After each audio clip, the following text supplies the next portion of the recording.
I have sat in too many circles watching these young people who are beautiful and magnificent, but traumatized by the violence that they experience every day.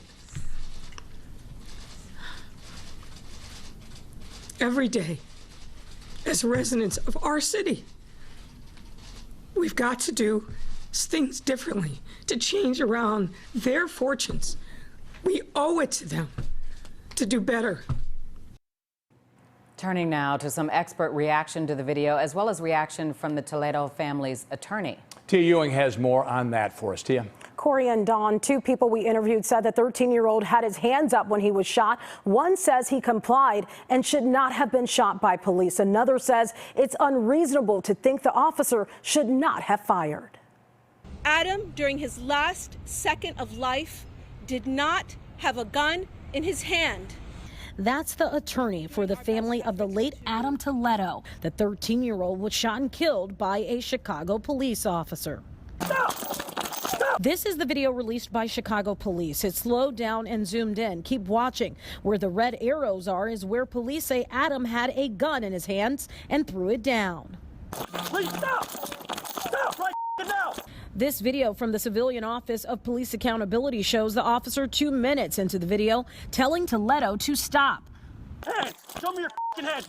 4 seconds later, the officer says, "Show me your hands." Shots fired, shots fired. Toledo complies, and 2 seconds later, he was shot in the chest and died. Adam complied with the officer's request, dropped the gun, turned around. The officer saw his hands were up and pulled the trigger.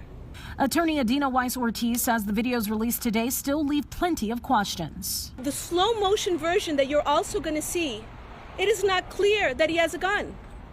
That video needs to be forensically analyzed, enhanced, zoomed in, so that you can see what's in his hand. Criminal justice instructor Mike Brown says it's unreasonable to think the officer had time to figure out if the 13-year-old had a gun in his hand or not. He made a tragic split-second decision to comply, and that split second, plus the fact that there was no barrier in between Adam and the officer, for the officers to say, hey, I can take a bullet to give it more time to see if this young man is going to comply. The Toledo family's attorney says she wants to have the videos analyzed and enhanced by a forensic expert. Corey and Dawn, back to you. Tia, thank you. Many people who viewed the video